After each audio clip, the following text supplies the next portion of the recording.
Yeah, I think with and without her, it's a new system, a lot of new players. We can keep saying that, but at some point we have to turn the page, right? We gotta be able to slow down, to click, to see the mismatches, and so I Fever think this was Nation, what's up, YouTube? In my last video, I talked about the need for this team to develop some chemistry and some cohesiveness. What you're going to hear in this post-game interview after the Mystics game is just that. This team, think about it.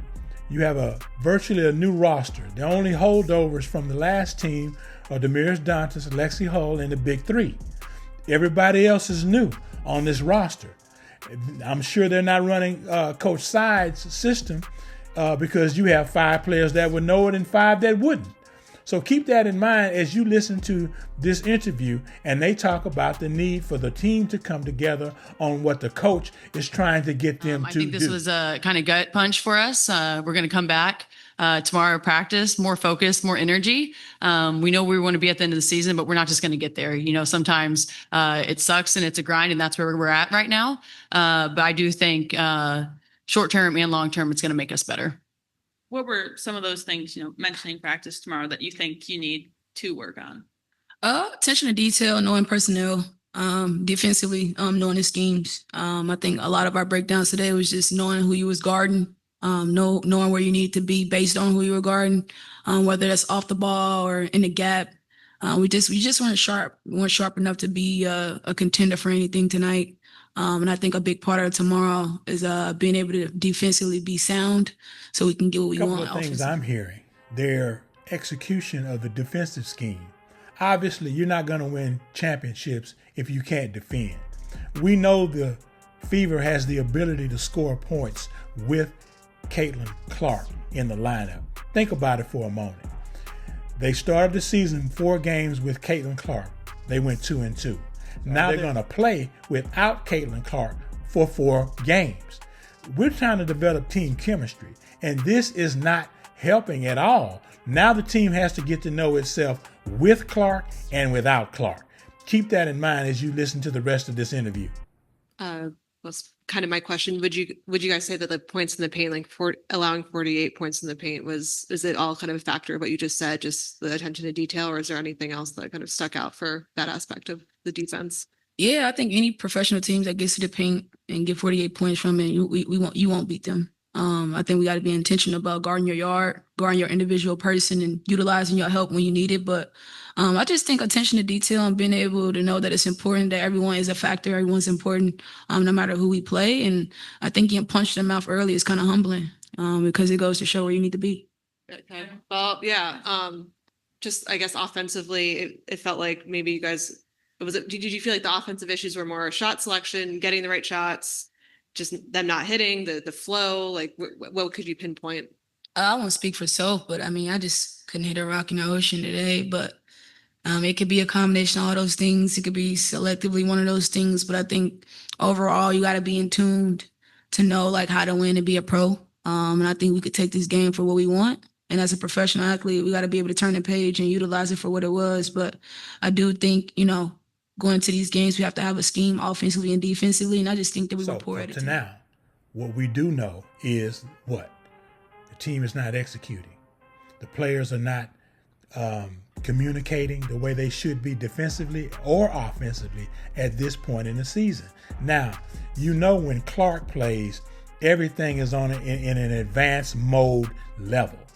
You really don't have a lot of time to think. It's more reaction when she's on the floor. Now, with Clark, the facilitator, out of the game for 4 games, they have to get to know this new lineup without Clark. Who are we without Clark? Obviously, what we saw against the Mystics is not something that's going to produce winning in the terms of playoff wins in the terms of championships. So let's see what they have to say. We're just getting outworked too. We're getting out hustled. We're our attention to detail. That's just not who we are. We need to be dogs. We need to be physical. When people are physical with us, we kind of bounce back a little bit, and we can't do that. And I know that's not in our DNA. And I think you said it just perfectly. Kind of getting punched in the mouth early is kind of humbling, and that's what we needed. But we just got to outwork people. That's who we are. That's what we're about, and we have to start showing it. Anthony Gilbert, ESPN. My question is, offensively, was it Washington's defense that hindered getting Aaliyah the ball in the post, or was it more of that like attention to detail? I mean, I think it's both. You know, they're a young team and they work hard and they're physical and they're fast. So you have to give credit where credit's due. I also know what we have in the locker room though, and we're not living up to individually and as a team where we're supposed to be right now. And we got to turn that page. I know we just keep talking about that in the locker room, but sometimes enough is enough, right? And she's a heck of a player, AB for us. And sometimes we just got to find her. They played really good defense on her, but that doesn't mean she can't come set screens. That doesn't mean we can't find her on the opposite side, swinging the ball. And so they did a good job defending her, but there's things that we could have done better offensively to get her involved. Another thing that stood out to me in this interview is the fact that they kept bringing up, we have to turn the page, meaning they can't keep using Caitlin Clark as an excuse of why they can't perform individually as a team and in terms of personnel, executing the defensive scheme and the offensive scheme. No matter who's on the floor, you have to be able to execute. You have to think, if you think about it, Caitlin Clark is getting more downtime this season so far than she probably had all of last year and most of her career as a basketball player. So that's a little different for her. Now, you can see when she goes to the bench, she has that look on her face, but because she's used to being in the mix. She wants to be in it from beginning to end, and you have to admire that about her, and I'm sure her teammates do, because they seem to play harder with Clark on the floor. What White has to figure out, Coach Stephanie White, is how to get them to play as hard without Clark, because there are 39 more games left. You have to think that if it happened again, and we're not wishing anything foul to happen, but given the way that the games are being called, it's a possibility. Who is a fever without Clark? We know with Clark, they can play with any team in this league. Without Clark, they are vulnerable. That's no secret. They have to figure it out.